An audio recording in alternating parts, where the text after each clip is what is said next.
Chinatown. They don't have any stuff. Yo, keep away from those chicks. They don't have shit. We have $40. Well, why didn't you say so?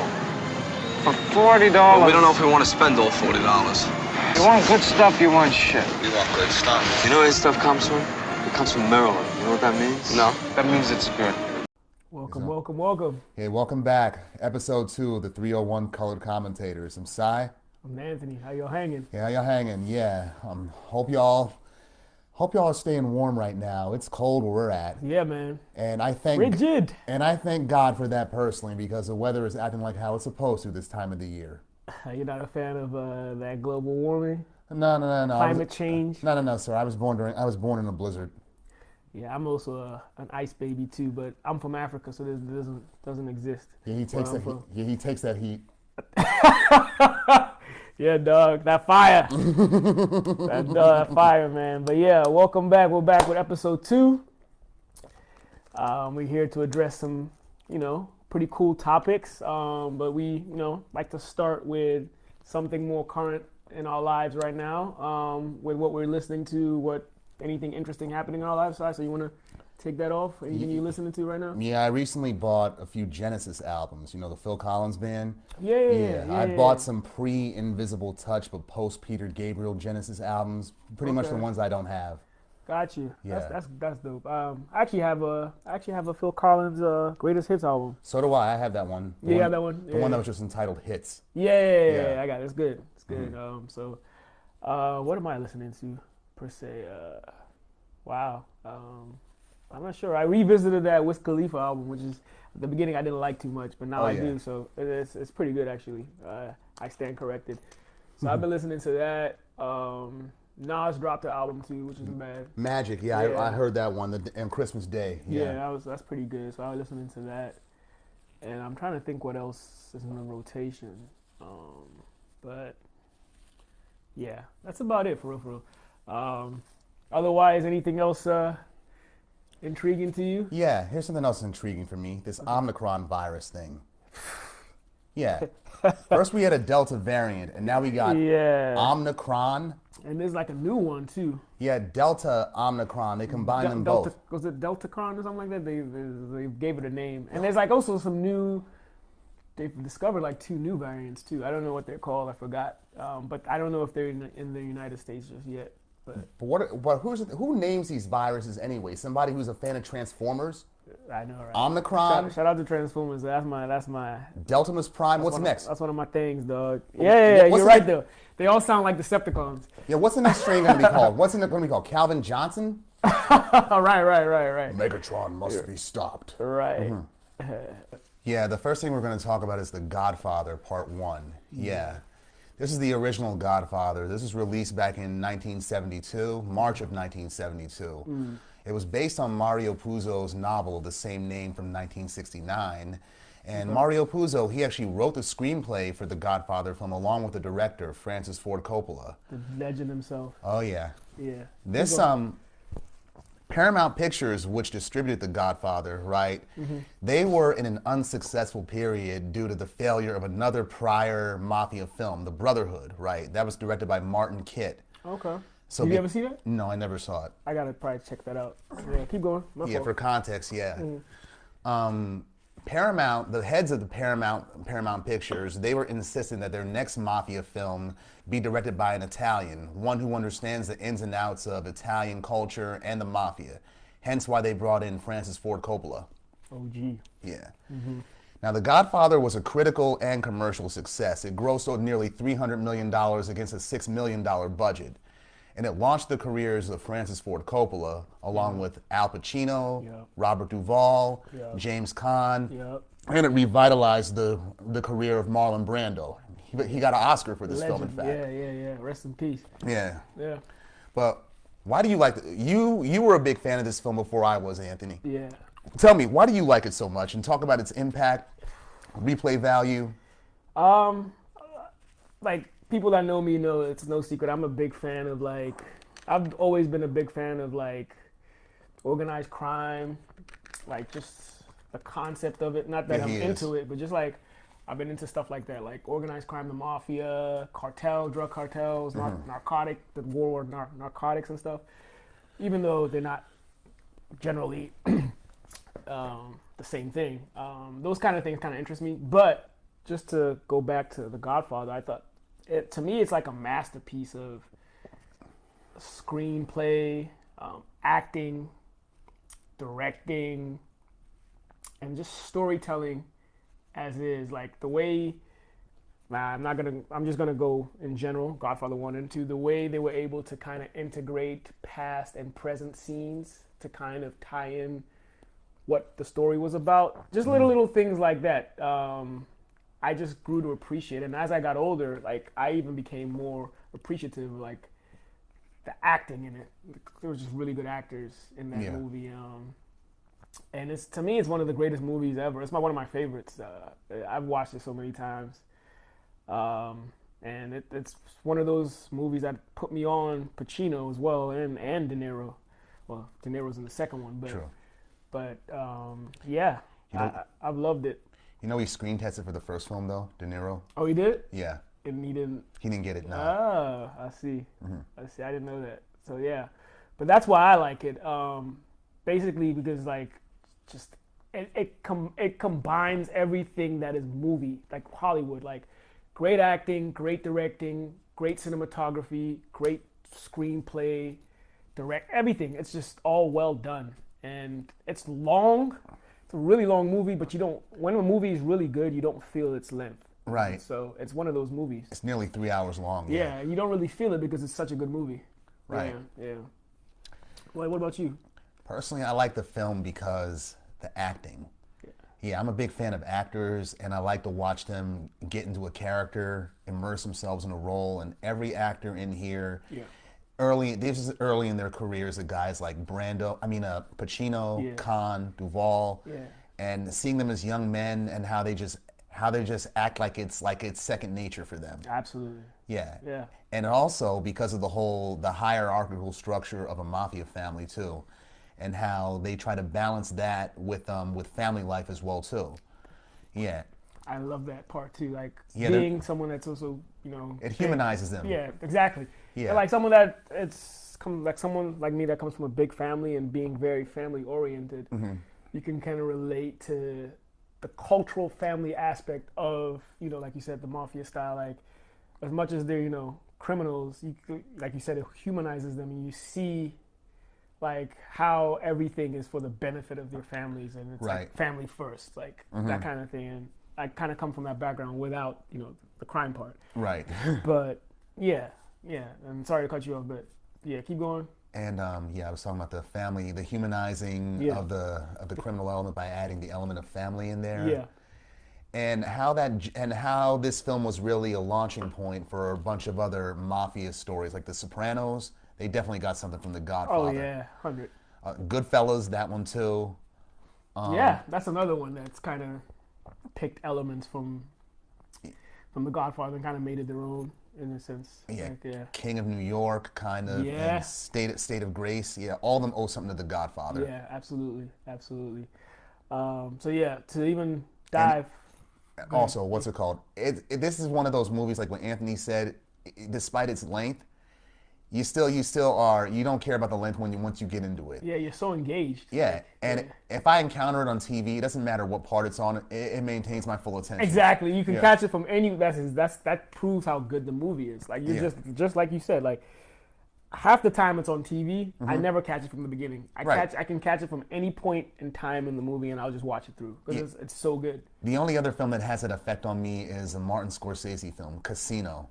Oh, that's a good one too. Yeah, that is a good one. Like no matter what part it's on, if I see it on cable, you got my attention till the end. I kind of do that a little with Scarface too. Scarface I can also catch anywhere and just continue watching. There are a few movies like that. There's several movies like that. Yeah, for sure. What are some of your favorite scenes? Like 2 of your favorite scenes out of the film? Favorite scenes. I want to say one of them was when Michael pretty much saves his dad's life in the hospital. Oh yeah. That part was when you actually see Michael turn to a true Corleone. Like, cause he always wanted to. He loved his family and loved what his family was, but he wasn't into, the criminal side. the Cosa Nostra side of it.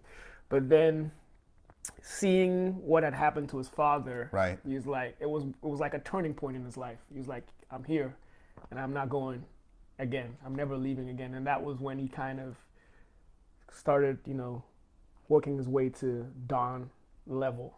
So that was one of my favorites. You have one? I'll think of another one as you. Yeah, I'm thinking of one. The scene in the scene where Michael is talking with his father. At this point, Vito, he's an advisor to Michael, and Michael is acting Don. Oh, when they were outside? Yeah, in the garden. Yeah. And they're talking about the hit that they're gonna do on the 5 families Yeah. and the traitor in the family. Yeah. And Vito, he's older now. He's senile a little Yeah, bit. He yeah. keeps repeating himself. Yeah. And then Michael, has him let out like, Pop, what's trouble? Yeah, what's the matter? Yeah. Tells him, I didn't want this for you. Yeah. He says, I knew Sonny and Fredo. Well, Fredo, he knew his first two born were going to be part of this business. But Yeah. Michael, his favorite, he wanted him out of this. Yeah. Wanted him legit. But at the same time, he recognized that you're the only one that actually run the family once I'm gone. Yeah. That's a very good scene, actually, because you actually, as an adult now and just understanding family, I don't have a family of my own yet. Me neither. But like understanding family dynamic and, you as a parent, you always want the best for your child and you want them to kind of live a life that is, positive and Right. going in the right trajectory. And you could tell that Vito was hurt that his son, Michael, he was about to be the Don, pretty much. He is the Don, acting Don at the time. And that's not necessarily what he wanted, but he has to accept it. And it's a bittersweet, and you can get that from that scene. But he was more upset when he first learned what happened. Yeah, after Michael, he shot him. When he shot McCluskey and Solazzo, it was He Michael like, that did like, get out of get the out of there, yeah. so I can cry. Yeah. It's like, and that's part of the, like you said, the beauty of this movie. Like you see the human element. Oh yeah. Like that men go through. Actually, like most of them in the movie are men, so you can relate to a lot of the emotion and the thinking elements and the temperaments of the different characters. Right. Yeah. You get a real insight into Sicilian culture. There's a too. lot of machismo in there. Yes. And the need to be physical and prove themselves. Right. And to dominate women. Yeah, that too. You do get that, and then you also get that element of what you call it, deep culture. There's a lot of culture involved, and loyalty is a big thing. Right. Loyalty is a very big thing in that whole lifestyle. But it's funny that you also say that. I guess let me think of another scene that I liked a lot. There's some funny scenes. Like some characters are really funny to me, like James Caan, Sonny. How he has the side chick.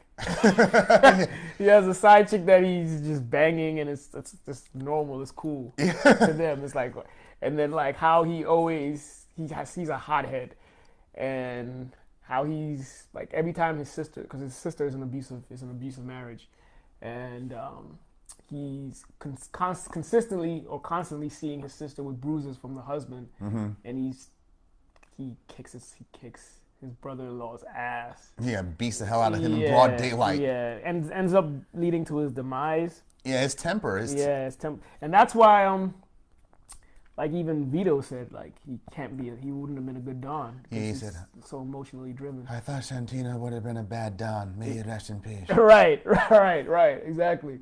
So, but yeah, I thought that was very interesting.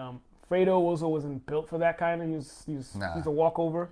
Yeah, he had that pneumonia when he was a child too, so that probably contributed to why he was weak. Could be. Yeah, could be, and even like. Tom could have been if he was a Don's blood son, maybe.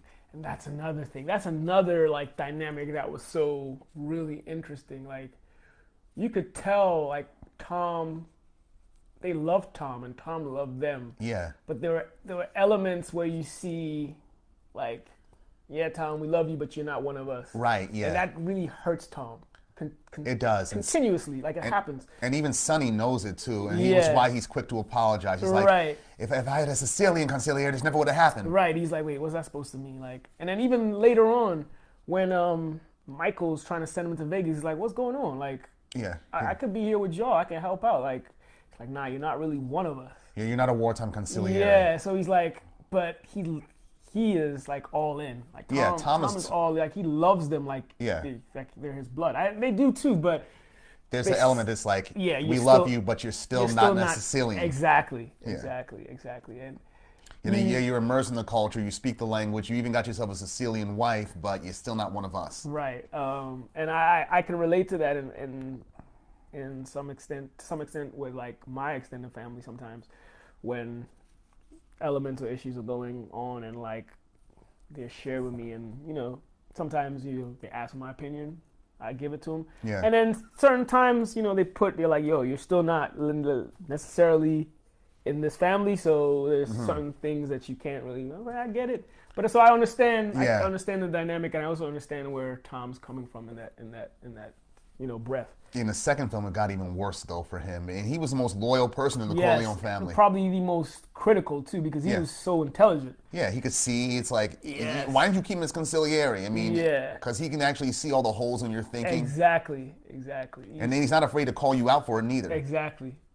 So, yeah, he's very critical. He's a very critical element of that family, and sometimes I feel like they take him for granted, even though they love him. So that Michael especially. Yeah. I think Michael's also a very interesting character.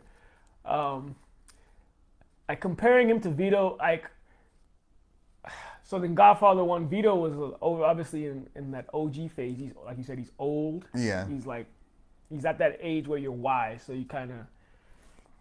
you're a lot less ruthless and a lot more bigger picture, right? So like for example, when they murdered Sonny. Yeah. He didn't take revenge. He didn't take revenge on anybody. Like he was able to actually sit down at the table with the 5 families and able to negotiate some kind of truce.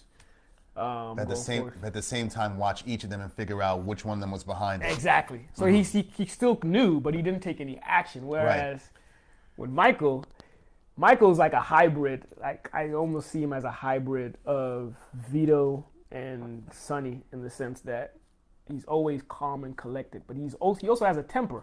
But when he strikes, he's ruthless. Yeah. So he's kind of like in between, and there's a deleted scene in here where Michael first gets back from Sicily, and he's talking with his father in the garden about what happened to him in Sicily with the bombing of his wife's car, Sonny's death.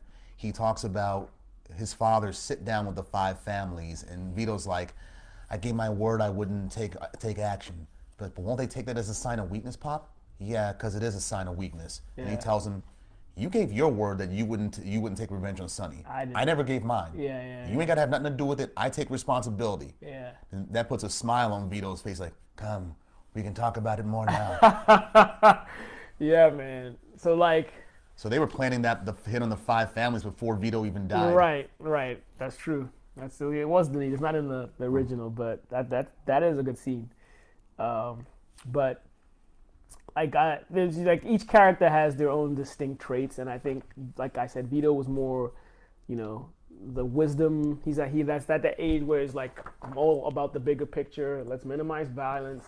He didn't even want the whole main issue in the first one was about, the drug business. Solazzo, introducing narcotics to New York, and he's like, nah, it's gonna. He gave a rational reason why he don't want to get involved in that. Yeah, he's gonna end up infiltrating the streets and our kids and all that. And they were just thinking money. Right. He's like, nah, man, it's not always about money. He's at that, like I said, he's at that age where that wisdom has that foresight of the bigger picture. Right. Yes. Yeah. So, and that is basically what unfolds everything that is the first part with Solazzo, and he's in cahoots with Barzini. Barzini, yeah. So, I mean, yeah. Anything else you want to? Yeah, what's it called? My favorite character in the film, honestly, is one of the secondary characters. Clemenza, he's my favorite. Oh, okay. He was only, in flashback, he was in the second film, but here in the first film, he's played by Richard S. Castellano. He's a chubby guy, right? Yeah, the fat one, Fat Clemenza. Yeah. Yeah, he's loyal. Very loyal. He was loyal to Vito, and even though he had his doubts about Michael, he still didn't turn against him. He trusted him. Yeah. And at the end of the film, not only is he still a capo regime, but he gets control of all the Corleone territory in New York City, while the rest of them move to Lake Tahoe. That's true. Yeah, that's you couldn't say the same for what's his face, who was also he was loyal to Vito, but then because he had doubts of Michael, Tessio, he turned against him. But he didn't. He knew the rules of the game though. So when all the button men came up against him, he's like, "Can you get me out of this one time?" He's like, "Nah, this time, dog. You're done." But he goes in the car, didn't cry like a bitch. It's got in the car. Yeah, he knew it was my time. Come whack me, that thing. He just tried to say, "Tom, can you get me off the hook for old time's sake?" Right. Can't do it, Sally. Take him. Right, exactly.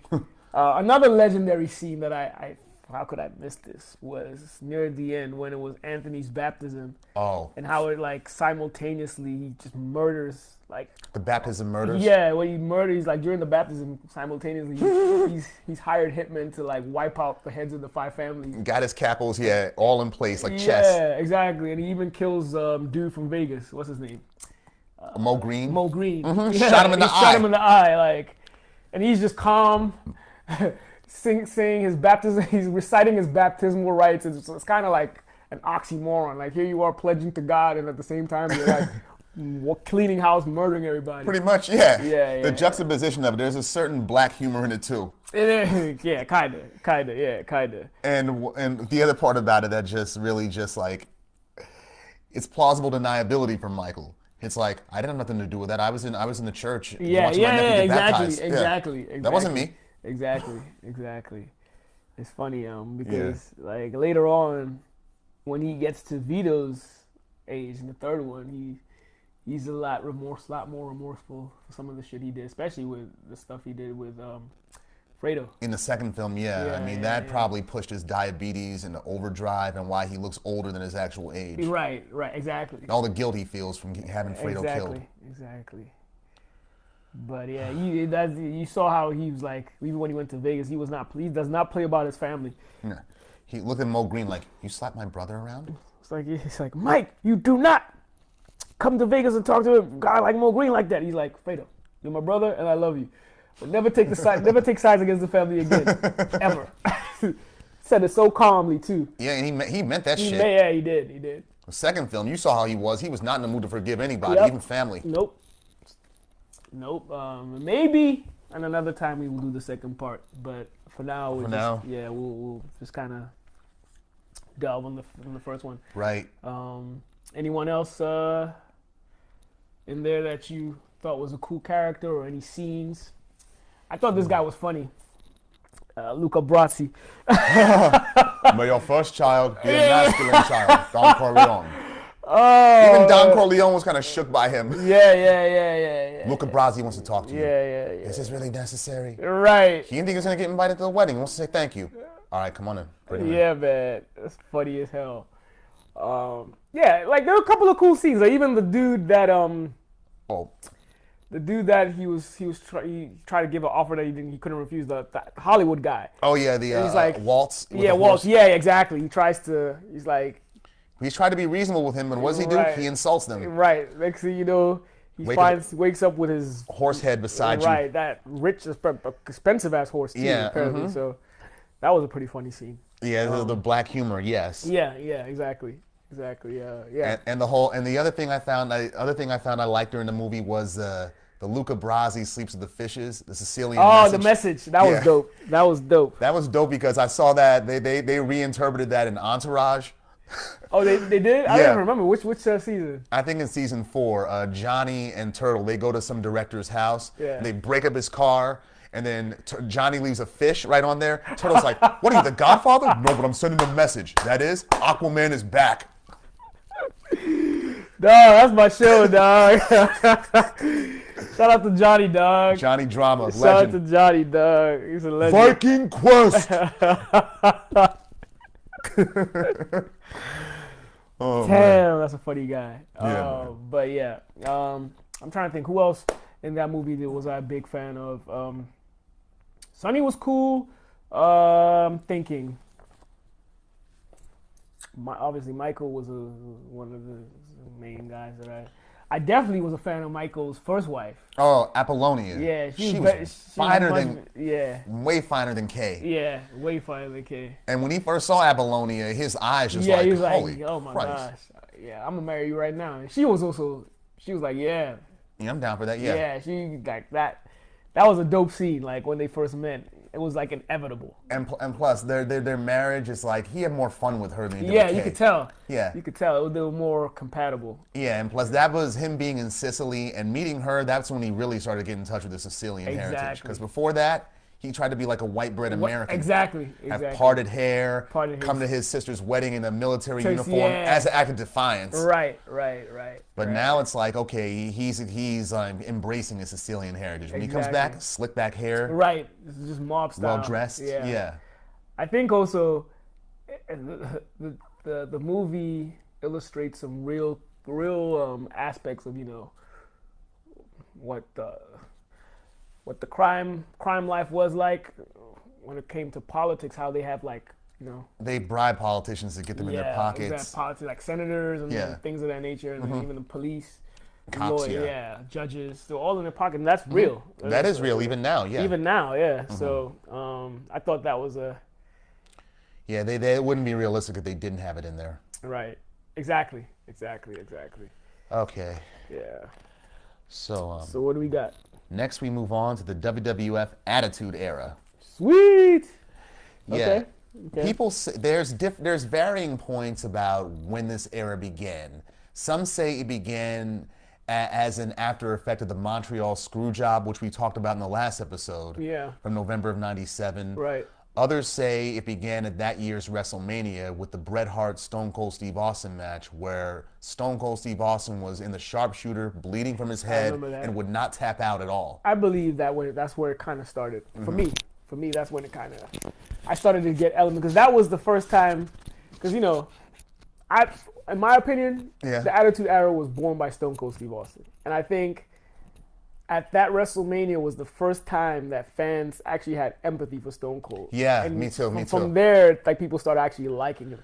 It was a beginning. It was like commenced, his charisma in that sense. And people started rooting for him more during that match than Bret Hart. Yeah, exactly. And I think that's where it kind of was born. Yeah. But I think it took off after the Montreal Screwjob. You could say that. I think so. You could say that, yeah. So in the Attitude Era, it was a much-needed response to the WCW's World Championship Wrestling, their reign over the quote-unquote Monday Night Wars. Yeah. Because starting from '96, with the advent of the New World Order, the NWO, sweet. For life. Yeah, it was basically... Yeah, WWF was in the shitter at that point, pretty much. Yeah, they were struggling. Yeah, I remember we used to talk about this in school all the time and laugh. Like, yo, they're losing their touch. They are, yeah, and they're doing it, and the WCW is winning by taking all their old wrestlers. Yeah. So, yeah, the Attitude Era was a much-needed reinvention period for the WWF between 1997 to 2002. And, yeah, it came to an end in 2002 when the World Wrestling Federation, they had to change their name because the World Wildlife Fund, they finally and successfully sued them for the rights to use the WWF initials. Yeah. Which forced them to change their name to the World Wrestling Entertainment, WWE, and the Ruthless Aggression Era was born. Right. You know what's funny? When I was a kid, like the late '80s, early '90s. Yeah. Whenever I used to see the World Wildlife Fund, I'd be like, "Who are these wannabes trying to be like them?" Yeah. But they had been there before. Ironically, they had been there before. I didn't know that neither. Yeah, I didn't. I was like, man, they need to, why are they trying to be like the real WWF is wrestling? That's what that's how I used to see it. Me too. In elementary school, I would see kids in my class with the WWF World Wildlife Fund sticker on their binders. It's like, what? With the panda? I was like, what? Yeah, what is that? What the hell is this, man? And like the World Wrestling Federation is only WWF I know. Right, exactly. I still call it that too. Yeah, me too. I refuse to call it WWE. Yeah, I call it WWF though. That's It's like around our way. I refuse to call Rosemary Hills the Barrington. I can't. 100 exactly. Yeah. For sure. Yeah, the aspects of the Attitude Era were sexual, adult-oriented, political correctness, political incorrectness, right? Absolutely. Yeah, Vince Russo, he was the head writer at the time, and the content became more edgy. Profanity was on the regular, and there were controversial storylines, increased violence, and all that overshadowed the actual wrestling performances. Although some of them were still on point. I was just about to even say that. Like for me, like transition, what it meant for me is like before, like in the glory days, and then even what was the era right after the classic glory days, like the early '90s to like the new generation, the new Bret Hart generation. era. Like back then, we were concerned about who was the champion, who's winning, the good guys, are they still on top? Yeah. Whereas when it switched to the Attitude Era, I wasn't even concerned about who the champion was or whoever won Yeah. it. I watched it for the promos, I watched it for the women, and I watched it for like the reaction for like when like Stone Cold would stun everybody. Like what people did, like shit like that was what I enjoyed more. I actually enjoyed people getting humiliated. There's just the straight like arrogance in the promos. Yeah, like, the promos were fun to watch. The Rock, Stone Cold Steve Austin. Man, I lived for that stuff. That stuff was hilarious. The Rock. What made me take notice of The Rock, I'll tell you, was what's it called? King of the Ring '98. The one where the Hell in a Cell match between Taker and Mankind. Yeah. The Rock, the interview he gave with Michael Cole after he won his match to meet Ken Shamrock in the finals. Okay, yeah. The way he was talking, in the third person, arrogant. Essentially, The Rock says, "Know your damn role." Has he at this point? Has he started wearing them Versace silk shirts already? Yeah, he did. Yeah, Man. he was The Rock at this point, head of the nation. Hilarious. What you need to do is finally shut your mouth and know your role. Dog, him and Steve Austin are the goats of that era. They were great on the mic. Oh my gosh! Like I used to get so hyped when they came out, just because I know they were about to say some shit that would crack me the man. And Stone Cold Steve Austin, a lot of his hand gestures, like he was on middle fingers like they're projectiles. And then The Rock is pointing. Hey dog, man, this had me rolling, man. This guys were pure entertainment. There they were, Yeah, man. And like also, the women, how they had, objectifying the women. Yeah, at our were. ages, we were like in puberty at this point. We were in puberty, yeah. So we're like, damn, titties, damn, ass, skin. Yeah, Like, and on pay-per-view, we got to see plenty of that. Yeah, exactly. Yeah, I remember in '99, what's it called? I think it was WWF Armageddon. Yeah. Right. I remember one of our friends was over my house, right, and we were watching Miss Kitty, right. Miss Kitty, she the stipulation of her match was that she had to strip naked.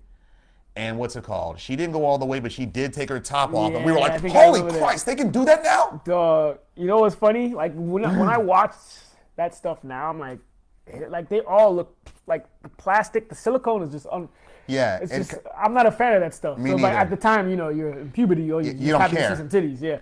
But like now, you're just kind of like, ugh. The knowledge that I know that those are fake just is a turn off. Yeah, just like they just look like rubber. Like Lita. Lita, I was so disappointed when I learned hers were fake. No, you just light a match, it look like it'll melt. Probably. That's it just plastic surgery was nasty. Like I look back, I'm like, ugh.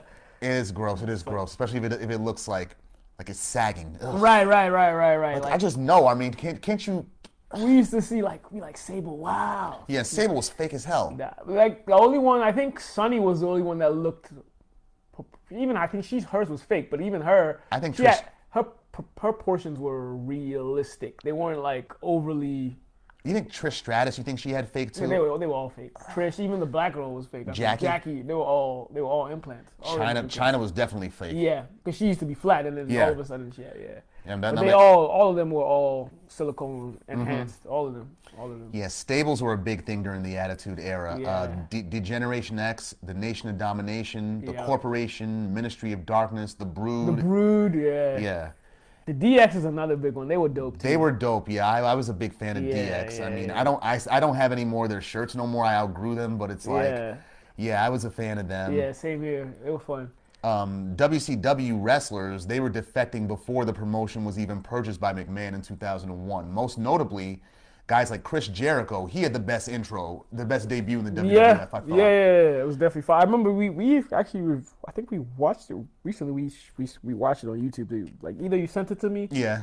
On the Y2J, the yeah, Y2J countdown when it finally came to 0 during a Rock promo. Yeah. Yeah, that was a hell of a debut. Yeah. And the other guys, the Radicals, Perry Saturn, Dean Malenko, and R.I.P. Oh, to yeah. and R.I.P. to Eddie Guerrero and Chris Yeah.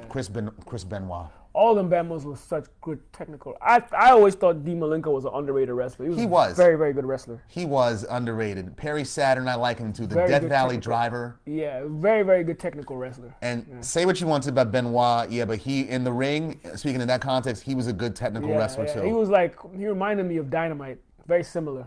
Oh yeah, he Yeah. could take punishment too. Yeah. Very similar. Yeah. Not as explosive, but the style was similar. Like he had that flying headbutt. Yeah. And his stature was kind of like Dynamite's. Kind of, yeah. Yeah. Smallish, but like built, you know. Exactly. But yeah, he was. I said Jericho. Benoit was a good wrestler too.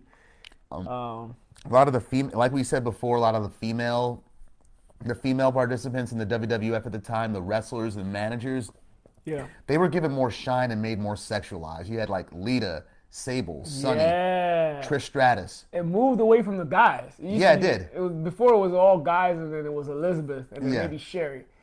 But yeah, now it was all mostly women, but Mostly sexualized. women. Yeah, absolutely. Tori Wilson, yeah. Tori and then after, what's the face of what's the name of Goldust joint? Terry Runnels, Yeah, Marlena. She was another one. Terry, Yeah. I met her. She's so cool. Yeah, cool as shit. She seemed like a really small woman. She's small. She is small. She seemed like she was small. I could pick her up. True, that's good, dog. I mean, I could pick her up like this. Yeah, I know. It's cool. I know what you meant, dog. I did. Yeah. Where was Dusty Rhodes at, though? Dustin Rhodes. Or Dustin whatever. Rhodes. They're divorced. They're divorced now? Yeah. Okay. Although Do they have kids? Yeah, they got a kid. They have a Okay. daughter. Okay. Some of the pros and cons of this era was it was definitely more profitable, and it got more attention, especially from teenage boys. Okay. But Yeah. one of the problems is Right. it started to run its course. It did. Yeah, by the year 2000, I started slowly getting out of it. Same here. And when they bought out the competition, WCW and ECW, and brought them onto the roster, I'd already checked out by then. yeah, the competition.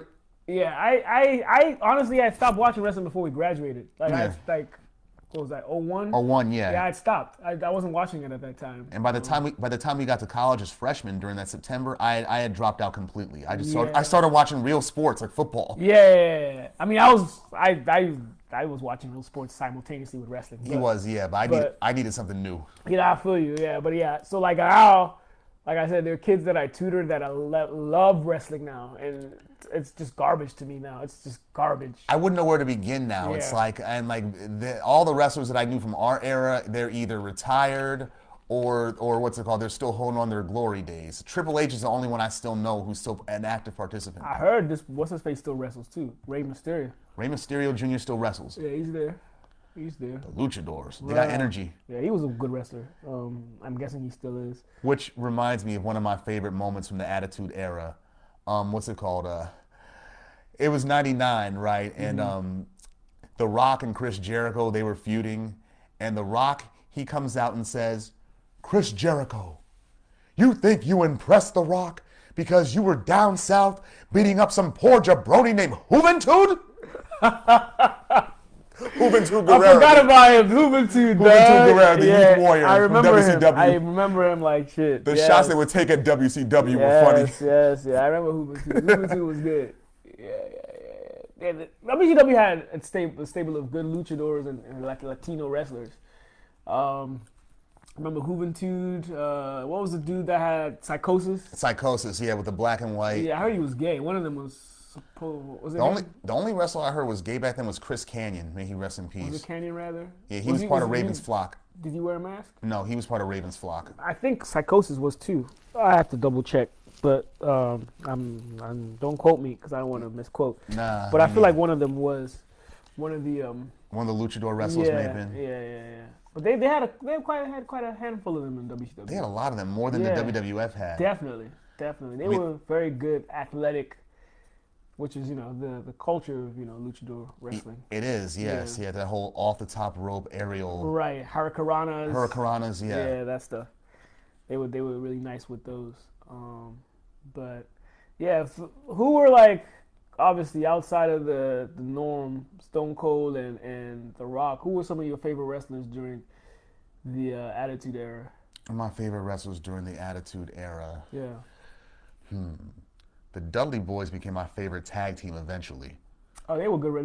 They had good rapport. They were brought over before the ECW buyout or whatever. Okay. Yeah. Okay. What's it called? The Dudley Death Drop. I loved when they would do that to people. But then they started going over the top of the tables. They were doing it ladders, everywhere. chairs. Yeah. I remember. It's like the tables. Who do we need to see that? Right. I mean, the whole thing with the triple tag team matches, like the Edge and Christians, the Hardys and the Dudleys, the TLC matches. Yeah. Those were overblown. Now, mind you, one of the best matches from the Attitude Era was the first ever tag team ladder match in '99 between Edge and Christian and the Hardys, which the Hardys won.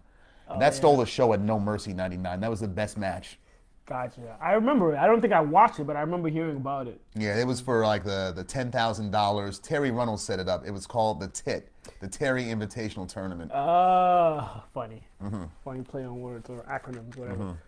Yeah, I remember. Yeah, you had access to all the pay-per-views back then. I forgot about that. Yeah, I had we had a black box growing up. So what's it called? That. I was you were making money too. You was recording that shit and selling it in school sometimes. I was. I remember that. VHS is like, yeah, what's it called? I'll get the VHS. You pay me upon delivery. Yeah. Listen, I remember that. Yeah. For me, I mean, I liked Degeneration X. Mankind Dude Love cracked me up too. He was funny. Yeah, he was funny. And man, Steven Regal was funny as hell too. Do not be smashed.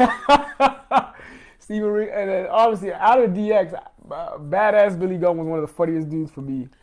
I'm an ass man. This music had me dying. Like some kind of like down south classic rock. Exactly. Yeah. Exactly. Him. Who else? Obviously, Taker was before that, so I don't really count him as one of the Attitude emerging wrestlers that I liked. Although he had two Hell in a Cell matches during that era that were legendary. Oh yeah, definitely. Mankind and Shawn Michaels. Yeah. So, yeah, man. That's about it. Let me think of anything else regarding that era. Yeah, for me, it was just the entertainment, more so than the actual wrestling. Yeah, the actual wrestling took a back seat. It was more like a Jerry Springer show at that point. Yeah, exactly. Which is why you said, like, when it took its toll, after a while, you got tired of it. Yeah. So, and now, like I said, when one of the students tried to put me on, like, watch it. The quality is just terrible, man. Yeah, I can't do it. I wouldn't know where to begin. I can't do it. Yeah, I can't do it. I mean, I tried to watch one of those Raw flashbacks events that they have, the nostalgia events that they have, but it's like it's not the same. Right. Which is why, like, we got our own little Instagram group or whatever, email group or whatever, where we just share old school wrestling stuff. from the Hulk Hogan era to the Attitude Era. Right. And they're good footage. Just kind of remembering some of them. Some of them, I'm like, I never saw this. And remembering one I saw today was when Dustin Rhodes got jumped on the Brother Love show by the $1 Million Man and Virgil. Yeah, Virgil. I remember that. And that was the start of the $1 Million Man humiliating Virgil. Yeah, exactly. And then turned sides and he ended up winning the $1 Million belt. Right. But Ted DiBiase won it back later. Yeah. The $1 Million Man. Yeah. Good shit, man. Good times. Yeah. Shall we move on? Yeah, let's do it. All right. Next, we're going to talk about the Starz TV series BMF, which stands for Black Mafia Family.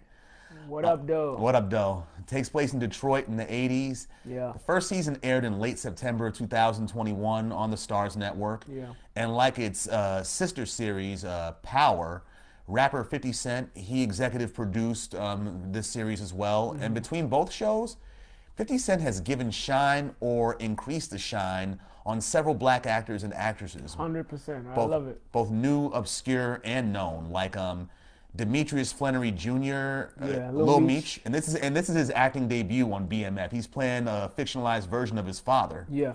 Da Vinci, who plays his brother, Southwest T, Terry Flannery, Cash Doll, Eric Kofi Abrifa, who plays Lamar. He's the best character on the Yeah, show. yeah. The best actor. Shout out to Ghana. He's from Ghana, but crazy part is like similar to Snowfall. How Damson Idris is from England.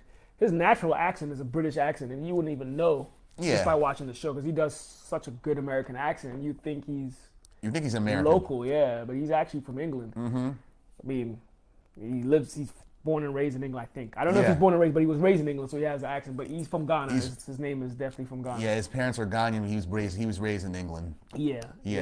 But yeah, he's definitely, like you said, he's the best character in the first season. The most well-acted character. Yeah. Funny as hell too in some parts. They got brothers Wood and Steve Harris up on here. Russell Hornsby, Agiona Alexis, she plays Kato. She's I know her. She's been out of. She got the pretty eyes. She reminds me of She's sexy. I like her. You know what she reminds me of? They don't look alike, but she reminds me of the girl in Power. That's with Mary J. Blige. They have Diana. Diana. They have them eyes. That's just they capture you. Yeah, they do. Yeah, that's what she reminds me of. But yeah, I know who she is. Yeah. She's also really good in the show. I do like her a lot. Yeah, she's a good actor. Yeah, she's good actress. Yeah. Yeah, BMF, 50 Cent, he also raps the show's theme, Wish Me Luck. Yeah. And the beat of that, the production of that, it sounds like Apollo Brown produced it. And he's a well-known producer from Detroit. He's known for using samples like that and like having a boom bap feel to it. So that's why I thought he was the one that produced it, which makes sense because the Detroit connection and whatnot, but alas, it was not him. Yeah, okay. I didn't know that. It's cool. But I'm definitely, before we even go into the show, I'm definitely proud of 50 for doing that and opening the doors for some of these young actors. He actually paid for acting class for Lil Meech. Yeah, he did. Before, because he saw the potential, and he did a really good job in BMF. Did such a good job that he actually opened doors for him in Euphoria second season. So I haven't started watching that yet. I know it just started last week, so I'm gonna get on that. But I'm looking forward to see how he does on that too. But shout out to 50 for opening doors. That's what it's all about. Just once you make it, try and help other people get there with you. So yeah, shout out to 50 for that. Although 50 was pissed off at what's it called because the second to last episode of BMF, it was supposed to skip a week, but somebody at Stars leaked it so that people could see it. Oh, I didn't know that. Yeah, he let it all out in a tweet. He said somebody at that station needs to be fired, or I just buy my show and move it elsewhere. Damn. I see. It was a great for inaugural season. Yeah, it was a great inaugural season, man. Yeah. But what is it about though? BMF is a mostly fictionalized account of the rise of the crime family of the same name that came to be known as Black Mafia Family, from their beginnings as the 50 Boys to their rise as BMF. Yeah. In the late 80s in impoverished areas of Detroit, Michigan. Yeah. It was started by two brothers, the Flannery brothers, Demetrius, Meech, and Terry, Southwest T. Yeah. Long story short, Terry, he got out of the crime business while Meech continued, expanding BMF across the nation, laundering money through legit businesses, until Meech's arrest in 2005. Yeah. And like we said, his real-life son, Demetrius Flannery Jr., rapper Lil Meech, portrays him on BMF in his first acting job. Yeah, they look alike. Yeah, they do look alike. And Terry's still out. He's out of prison. I think he was released last year or the year before. Yeah, he was released. Yeah, White Boy Rick, what's it called? He had a video talking about Free Southwest T, and talking about how Terry got out of the game. Yeah, I follow somebody that actually knows him personally, which is funny. Yeah. So yeah, they hang out sometimes, and I don't know where he lives actually, but I've seen videos and stories with Terry in there. So I'm like, oh, cool, he's out, he's free, it's dope. In the real life BMF, they were known for their extravagant lifestyle and their influence on hip hop culture too. Just let Jeezy, because Jeezy was real tight with Meech. Mm-hmm. So Jeezy, man, some of the stories Jeezy has told on his interviews is wild. The way he just drops money. Mm-hmm. Just very, like you said, lavish, luxury lifestyle. I think he threw a party. Did he say he threw a party on a plane with a couple of thousand people on there? It was crazy. Yeah. That's crazy. But Jeezy has a couple of stories. I think even Jeezy has shared some of the stories with Lil Meech. Mm-hmm. I think they're cool. Lil Meech is cool with a lot of rappers, and plus him being Big Meech's son, he's street royalty. He's got it in his blood. Yeah. It's funny because like I listen to a lot of Jeezy, especially his early stuff. Yeah. And in the Recession album, he makes a lot of references to some of these BMF people. So like watching the show, putting a face, well, fictional face to some of the lyrics, it was kind of interesting for me. Even with like the term "What Up" though. Yeah, I knew that. Jeezy uses that in some of his music. I knew that from 8 Mile though. They say it there frequently. Oh, frequently, yeah. Okay, yeah. But yeah. So, let's get into. Let's get into this. Yeah, the actual show. Yeah. What's it called? The series. The characters that I like. I love Meech. Meech. The way he's just smooth with everybody. Yeah, slick. Real slick. Like he's a high school dropout, but he knows how to work people. Yeah. And even when in the season 1 episode, what's it called? The season 1 finale, when they're in the police station and he starts flirting with the female cop. Yeah. It's like this dude right here. He does not stop. He's nice with it. He's nice with it. Yeah. I like him. I actually like Terry too. Terry's more like the cerebral side of it. Like, yeah, he's more level-headed. Yeah, level-headed. Because he still goes to school for one thing. Exactly. So he's in it, but he also tries to keep an image of, because he was a good student as well. Yeah. He tries to keep that image, like level-headed and, keep that image of himself intact. Yeah, exactly. Especially for his teachers that he's school with. Exactly. Because ultimately he does want to go to college. We don't know if he actually does that. I kind of doubt that. Yeah. We'll see it in season 2. But I like him. Of course, I like, what's his face? What's his name? Lamar. Lamar, a wild dude, man. The walking black Air Force One. Yeah. So, like, and he has beef with... His beef with Meech. Because Meech, when he's in jail, Meech kind of takes over the streets. Meech is also sleeping with the mother of his child. That's not even the mother of his child, though. She's not? She actually wasn't, huh? Zoe, they say during the show multiple times, like, you ain't Zoe's father. I just let her call you that. Oh, I thought she was just saying that to... She actually meant it. Yeah. I thought she was just saying that to, to keep Lamar at a distance? Yeah, to keep but nah. That makes sense now, because she does say that a few times. Yeah, like, you ain't Zoe's father, yeah. Yeah, she does. But she was right to keep him at a distance, though. That man is crazy. Yeah, she does a good job, considering she's also a first-timer. She's a rapper. Cash Doll, yeah. She's a rapper, so she does a good job in the show. It's funny, people always knock rappers every time they do a good turn in an acting job. Like, yeah, because because they're not trained. Yeah, they're not they didn't trained. go to school for it. So, but some people are just naturally good at it. They got good talent. So. Ice Cube, Will Smith, yeah, exactly. Pac even was decent. Pac was good, yeah. So I wouldn't say nobody from State Property can act. Nah. The dudes are more like comedians. Or Dipset, Beanie Siegel, all of them. It's like I can't take y'all seriously. Them Dipset movies are some of the funniest. Oh my god. Killer Season, dog. Paid in Full. Hey, what's poppin', Kermit? I think it was a Killer Season where like Cameron shoots some girl's dad and spits in her face. No, that's dog. I watched that joint like 5 times. That scene alone. Yeah. Can't stop laughing. I believe that. It's just terrible. It's terrible. It's terribly funny. Not to go off topic. What are some of the things that really, intrigued you about the first season? Well, one of the things that intrigued me about the first season was the culture of Detroit. Okay. Yeah, especially in the late 80s, the culture. It's like, one thing was the food. They got like Coney Island restaurants everywhere in Detroit. Yeah. And they get something in there called a loose burger, right? Yeah. When we first see Lamar, he goes into a Coney Island joint and says, I want a loose burger with chili cheese fries with extra cheese. I'm like, you're going to shit all that right out. Like, seriously, sounds like a food truck mixed with Taco Bell. Right. And when I saw what a loose burger is, it's like just it's like a sloppy Joe, but without any of the sauce. Just loose meat. I hate sloppy joes. I really do. I grew to hate them when my stomach started disagreeing with them. I'm not from here originally, so like when I first moved here and like the days that they served it for lunch in middle school. Yeah. It's like, what is this? Why do people like it so much? It's nasty, dog. Hey, at least it wasn't mystery meat. I didn't know what the fuck that was at all. Dog. Yeah, man. You can miss me with that sloppy Joe rap.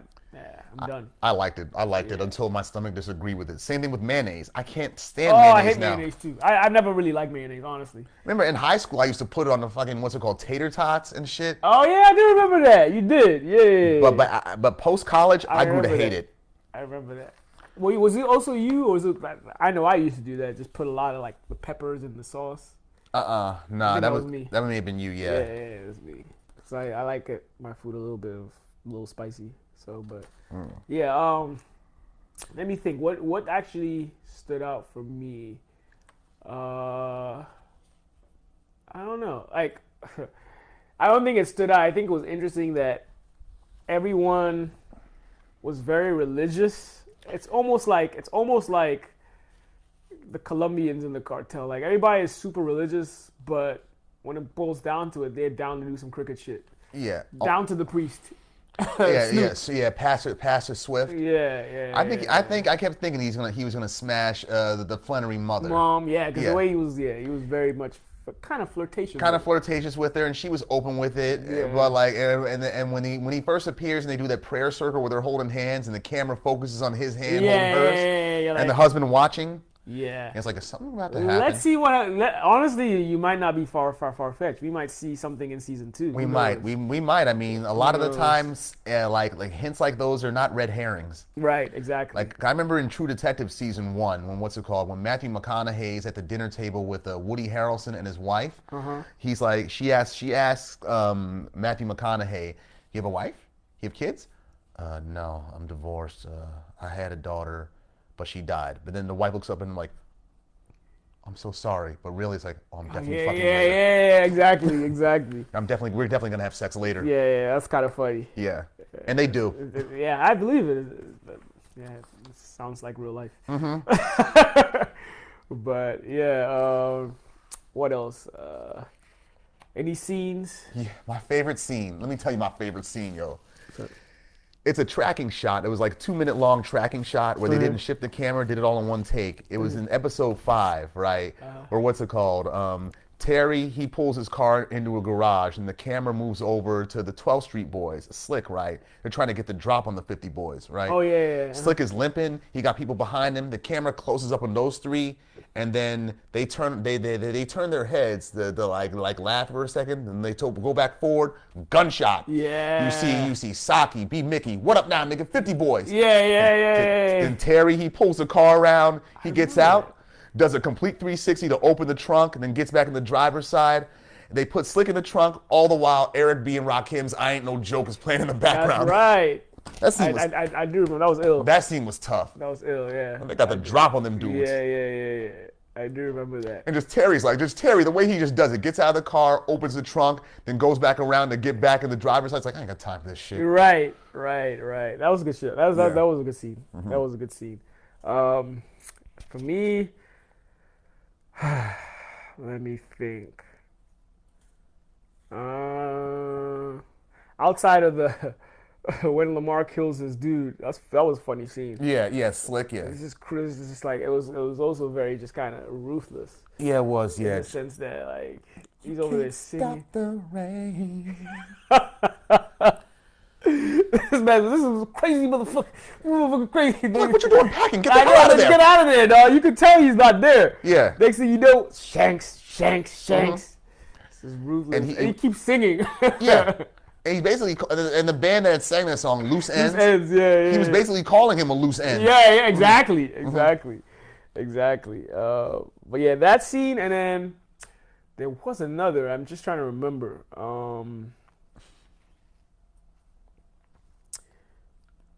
The police station. Which one? When they all got let out. No, was this after? It was in the finale. Oh, when they were after they ran them through the interrogation. Yeah, they didn't get nothing. Yeah. I feel so bad for his sister too, because she's kind of her friend, best friend's dead, and because Lamar, yeah. But she lies for the family, so. But then I wonder if it's gonna blow back on them. Yeah, I don't know. Probably not, because Meech still blows up and he ends up moving to Atlanta. Right, yeah. So I mean, we'll find out as the show continues. And in predictions, Lamar, people say he got killed because Meech is like, I ain't gonna shoot, just want to watch you die. But because of the reception for that character, I doubt we'll see the end of him. He may be dead, but we might just see a spin-off of his character right, too. like how he became Lamar, because he's just coming out of jail, so something happened in his prior. He's coming out of a mental hospital. Was it a mental hospital, rather? Yeah. Oh, okay. Yeah. I thought it was even jail. Yeah. Because they mentioned during the show that when he started closing down mental health facilities, Lamar had no place to go. And the only reason he was in there was because his lawyers argued an insanity defense instead of having him go to the big house. Got you. Yeah. Got you. Yeah. So yeah, I could see them, crafting a little story for him.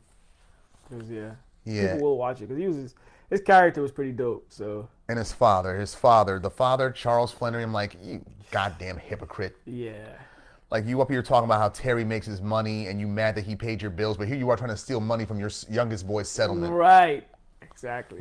That's what I'm saying. Like, they're all, it's so like parallel or synonymous to how things work in the real world. In the real world, and even like even with the shows, especially in the real world, first and foremost. But even in shows like Narcos and stuff, you see all of them like preaching heavy on like being good and God being good to you, and then they do some straight wild hypocritic. But that's human life. That's human nature. That's human nature. Yeah, it is. But it's just kind of interesting. It's messed up, but it is what it is. Yeah. So, anything else you want to touch about that show? What's it called? Kato. I loved her. Gianna Alexis. I love her character. Yeah. And I like her. She's fine. Yeah. I was mad to see her get killed though. Yeah. It was a sticky situation. So I had a feeling she was gonna go. The Cash Doll, she did a good acting job as well too. Yeah, she did. Especially in her scenes with Eric Kofi Abrifa. Yeah, I thought What's Her Face was also cute. Was she Meech's baby mom? Lori, the one with the short hair and the Wayne State. Yeah, she's cute. She was cute too. And the other thing they want to talk about, the whole light skin versus dark skin black people, the dynamic in the 80s, because in the 80s, light skin was in. Was in. Yeah. Now it's a pejorative. Yeah, it's true. It's true. Don't nobody love me. It is what it is, son. Hey, you good dog. It's not even about that no more. But I mean, it still exists. But it still exists to a point, but it's not even about that. Like back then, it was about that almost. Yeah, I don't think it's. Yeah, every scene you see Lamar, find me where them light-skinned niggas live. Yeah. And Meech is like, get your crunchy black ass on my face. Right. It's true. Crunchy black. Crunchy black, man. I'm trying to think. It was a really good show, and I'm just trying to. I don't know why none of the scenes are just kind of popping in my head. Like, wow, because there's so many good. Even how when Meech is telling us a story of how they got into the game when Dude trained. Wood Harris. Yeah, Pat. Exactly. Pat kind of trained them and kind of schooled them to, and then to the point where when they were starting to actually get their own shine, Pat was trying to was kind of hating, dog. Yeah, he was. Trying to shut it down, you're still under me, and that happens a lot in real life. It does, yeah. And Meech is unfortunate. And Meech is trying to be reasonable about it, but Pat, he's getting high on his own supply. Right, he's losing it. Yeah, he's losing it. And Meech is like, nah, man, you ain't gonna stop this shine. Right, exactly. He was uncomfortable being around that stuff because Meech doesn't even get high on his own supply. Right. The most he does is weed. Exactly. So, it'll be interesting to see where that dynamic goes in the second season. Oh yeah. Yeah, I have a feeling deep down Pat's about to be whacked.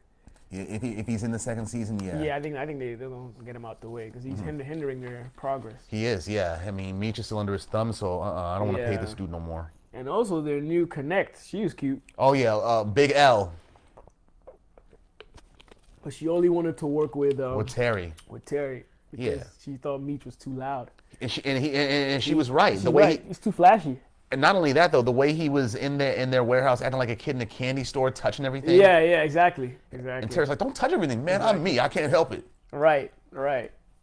So. But they put the guns in his face and told him to get the fuck out. He listened then. Yeah, exactly. So, yeah, that I wonder how that affects their brotherly dynamic as the season 2 goes. Now that Terry said he wants out, and Big L won't deal with nobody but Terry. Yeah, So it's like, how's that gonna work? Let's see how that works for real. I mean, he can manage to get 10 keys out of her. So if they can actually do something with that within a short amount of time, it may change Big L's mind. Right. So we'll see. Yeah, and the cops, they're still gonna be hot on their tail. The Drano operation. Yeah. Exactly. I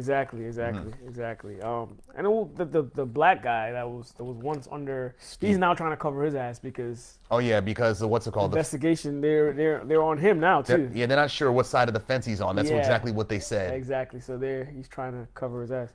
But who did they kill his partner? Yeah, That's Kato right. killed his partner. Hit him, whacked him over the head. Yeah. To save Meech. Yeah, I remember that. So that's going to be interesting how that investigation actually gets solved. And he got B. Mickey in the interrogation room now too. So B. Mickey may snitch, maybe. He maybe, yeah. I mean, the whole theme of that one episode, the season finale, was loyalty. Yeah, it was. Yeah, they kept talking about it and they kept using that word with such regularity. Yeah, and I have a feeling he might turn. He might turn. Because now, I mean, to prove his loyalty, he killed his girl. Yeah, so, but he was sad about that. Yeah, at the same time, he's going to have to weigh his options like, shit, I mean, I'm not trying to go to the can for XYZ years. Right, exactly. Cover my ass, so I mean, we'll see how that goes. We'll see for season 2. I can't wait. Yeah, I definitely, if you haven't watched that show, definitely recommend. It's a good show. Wish you would wish me luck. Right, especially if you like Power, definitely. Yeah, like this. You like this, yeah. Yeah. So I just hope it doesn't go downhill like Power did. Yeah. Like by the last season of Power, it was washed. It was washed. Yeah, it's like you can tell they were on their last leg, and I just watched to see how it was going to end. Yeah, because you've been so loyal to it. So loyal to it, yeah. Might as well watch it to the end. So yeah, definitely check that out. All right. Yeah. And finally, for our final topic tonight, we talk about The Closer by Dave Chappelle, his controversial Netflix special. Yeah, they tried to cancel him for it, man. As per his contract, that was his final Netflix special. Yeah. And like Sticks and Stones, he makes controversial jokes about the trans community. Yeah. You want me to start, or you start. You start. I think in that he did it as always so craftily. He has an underlying message throughout that whole segment, and I think it was completely missed because literally after that show, they tried to cancel him. They really tried to cancel him, and it's like, did you even bother listening? And it even addresses it, the irony of that they try to cancel him. He actually addresses it in the segment that, are you actually listening to what I'm saying? Like, you guys are just so caught up by the jokes that you're not actually listening to the actual underlying message behind everything I'm saying. Right. Yeah, it's like, and after the show aired, it's like the controversy around it is like, are we defending him or his right to freedom of speech? Right. Yeah, I mean, personally, I found the whole show to be funny. I mean, I get where he's coming from. Yeah, it is funny.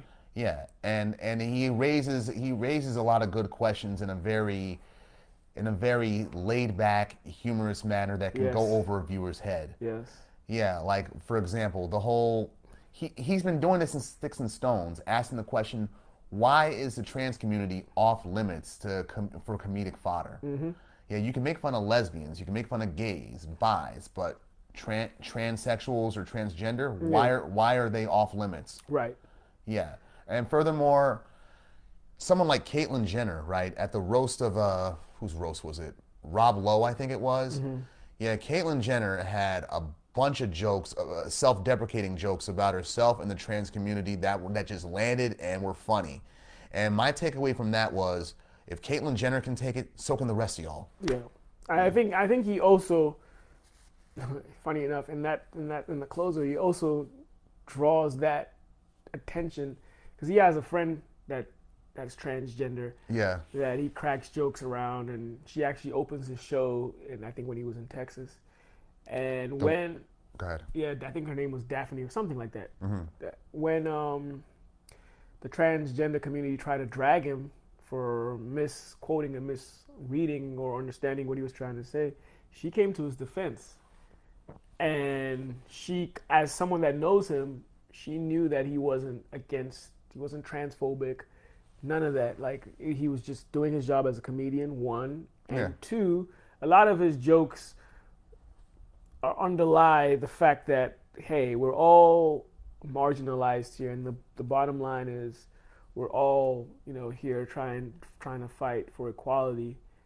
And his thing is like, why aren't black issues taking the same way as trans or Me Too, and even in the closer he talks about how, like, even within the transgender, gay, lesbian, everyone is marginalized until they want to be white again, and then all of a sudden they can call the cops on another marginalized person, when the whole point is we're here trying to trying to fight for equality. But to finish off what I was saying about Daphne is, when she came to his defense, she was dragged in social media so bad that 6 days after that she committed suicide. Yeah, it was sad. Very sad. Very sad. And like, so it goes back to what Sai was saying. Why are the transgender off limits? It's just weird. Even the gay, lesbian community, they're also off limits to some extent. To some extent, yeah. But not to the extent the trans community is. It's kind of like if you say anything about a trans person nowadays, it's like people automatically assume you're transphobic. Like even if you mistakenly use the wrong pronouns, right? It's like, and furthermore, the only people that catch fire about that are, I feel, are SJWs, social justice warriors. Right. Not so much actual trans people. And like, and Chappelle gave an example. Like, you guys you can always, complain about, being attacked and everything. But like, the fact that Caitlyn Jenner can change her gender within a year and win Woman of the Year can also be considered an insult to actual women that have actually been women for years and been marginalized and have come out to, try to fight for women's rights, and then they get no attention, and he all of a sudden wakes up and decides he wants to be a woman, changes, and he gets that accolade as Woman of the Year, where there's some women that have been. And I've held that stance too at one point regarding that. It's like, because when I saw the reality show for Caitlyn Jenner, and she whatever is going in the closet saying the hardest part about being a woman is figuring out what to wear. I'm like, how would you know? You're not a woman, dude. Like. Yeah, and I asked someone, aren't some of y'all insulted by that? But after a while, it's very sticky. And like, after a while, it didn't bother me. After a while, yeah. The thing is, like, for me, I am all about equal rights. I am also all about freedom of living, doing whatever the hell you want, as long as you're not at the expense of somebody else. Yeah, it's not hurting someone else. Yeah, if you're not doing that, green light, do whatever the hell you want. You could be a man, you could be a woman, that's fine.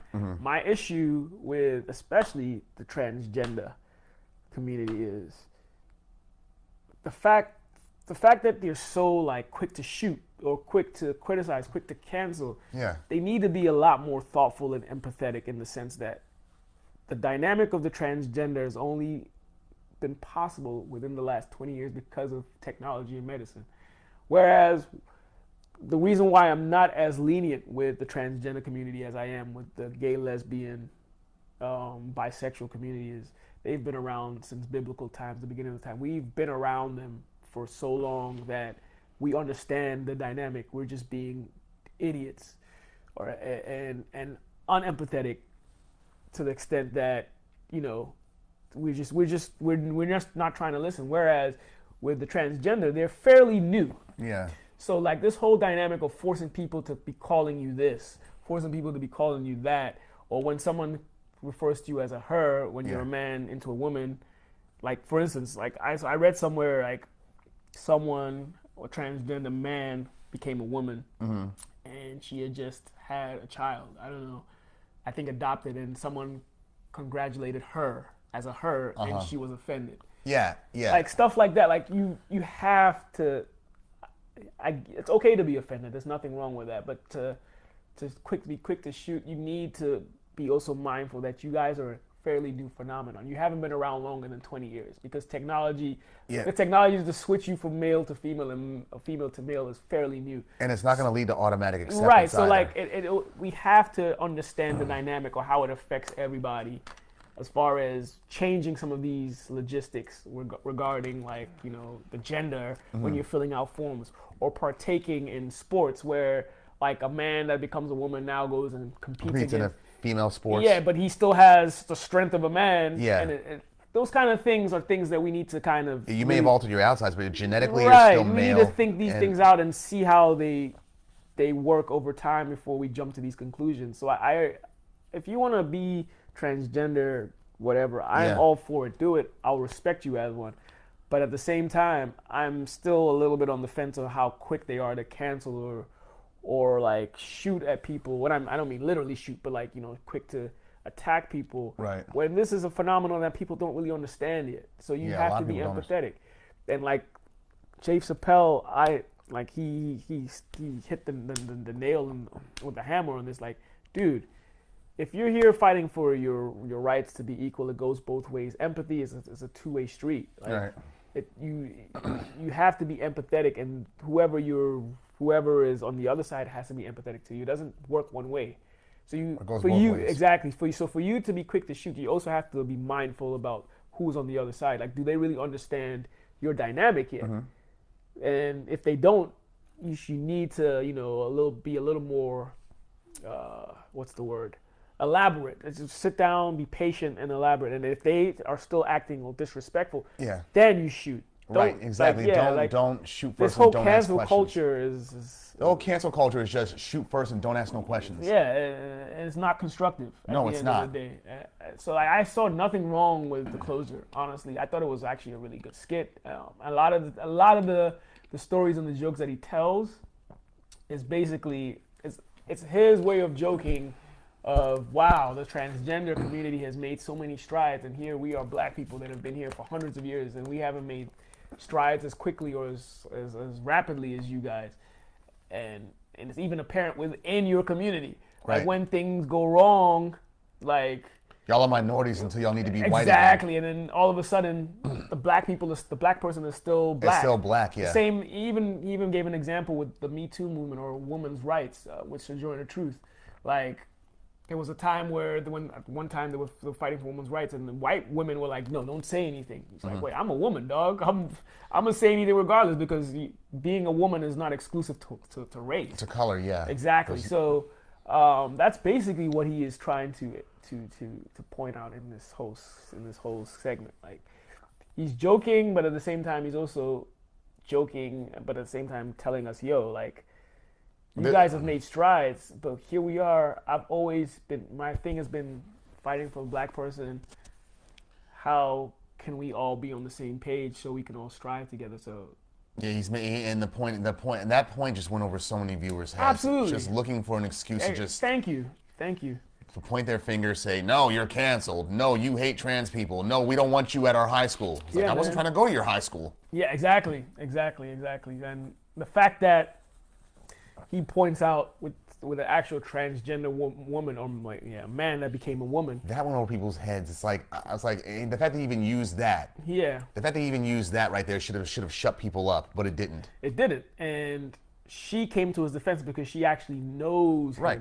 It's like, for instance, you writing something that is misunderstood about Africans. Let's say about Africans, right? Yeah. And Africans come and attack you, and me as your good friend.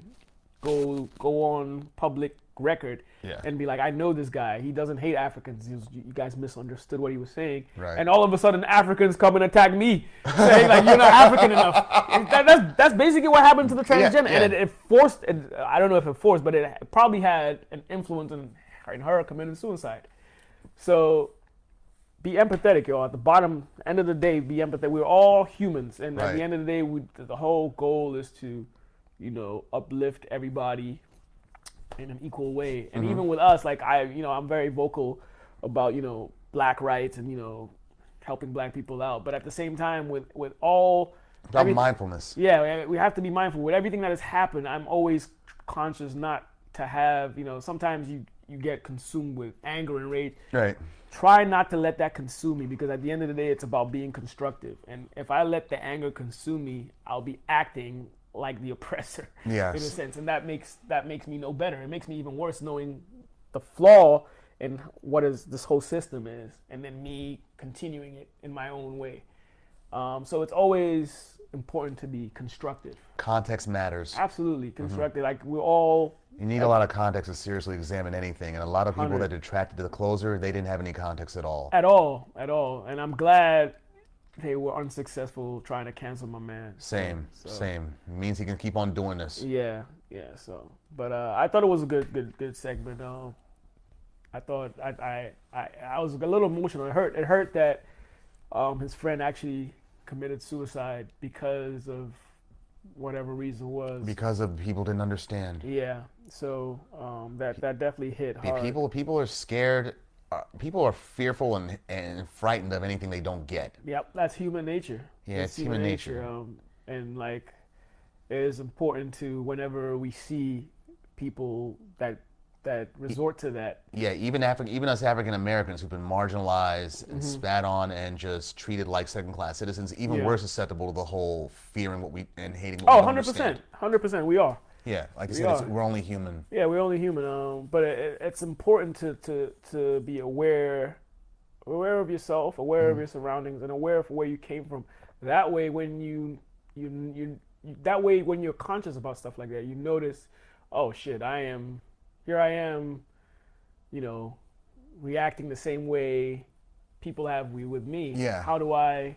Let me get a grip and actually try and be open-minded to see what's going on from this other side, this other perspective.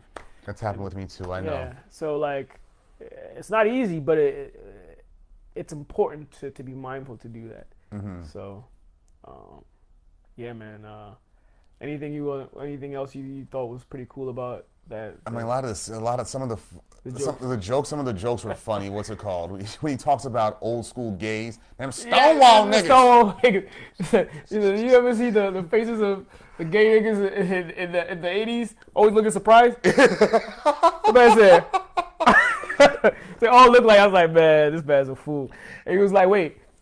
He's like, wait, you've never been marginalized. You don't know how it feels to be, I forget what we used, but he was like, wait, were you guys kidnapped from Transylvania? Transylvania, yeah. And brought over here to become slaves? He said Transylvania. Indirectly saying, look, I know how it feels to be marginalized too. So don't act like you're the only people that have, Yeah, my ancestors were brought here from Africa, yeah. Right, and forced without our will. But yeah. Another funny part to me was what's it called? When he was talking about the whole, I think he was talking about rape culture, right? Yeah. And what's it called? How many women are prone to say, you want to come after us. You want my body. You want us. And Chappelle said, no, bitch, not you. Yes. That reminded me. That reminded me of an old Married with Children joke, or what's it called? Where there was a peeping tom going around the Bundy's neighborhood, right? And what's it called? They go tell Al and Peggy. Okay. This woman goes and tells Al and Peggy about it, right? Mm-hmm. He looked at Marcy. He looked at such and such. He looked at me. Then Peggy's like, he peeped you? Damn, man. That's funny. Mm-hmm. That's funny. But yeah, it was great show. I'm looking forward to see what he does next this year. So. Same. He's one of the smartest comedians out there. Very smart, because there's always something underlining in all his jokes. Exactly. They're always related to a theme. Mm-hmm. And it goes over a lot of people's heads, and people are quick to jump to conclusions without really understanding what's going on. And I'm here to defend him on that. I don't think he's transphobic at all. I am not transphobic. Nor am I. I'm not even homophobic. I love them all. I think they deserve to be treated like every other human being. What I don't like is, especially with the transgender community, is just the force. Yeah, the force. Like, we're all new to this. Even you are. Yeah. I mean, it's like I said, technology has only made this possible even less than 20 years. It's probably in the last 15, honestly, where you can actually, successfully transform your gender. So society has to. It's easy to live with you, but changing societal standards regarding Right. It's become as much of a hot topic as politics and religion is. Yeah. Exactly. Yeah. Exactly. So I don't feel like I'm still on the fence. For instance, like you say, in competitive sports or things of that nature, where transgender woman, as from a man going to a female, and wanting to participate in female sports, is that even equitable? Right, because even still today, for instance, if you look at the 100 meters, the 100 meters today, the fastest man in the world and the fastest woman in the world, there's a big difference in the time. Right. So for instance, so if a man then now becomes a woman, goes and runs, let's just say he's a track runner and goes and runs, it's a disadvantage to the woman and it's not fair. Right. Things like that Yeah. have to really be thought about before we just say, oh, let's just let it let it and allow then when it, shit yeah. backfires, we backpedal like, well, we shouldn't. You shouldn't have let that person in. That person's not really a man. It's okay not to really think a woman. things Yeah. through. Yeah, I mean, come on.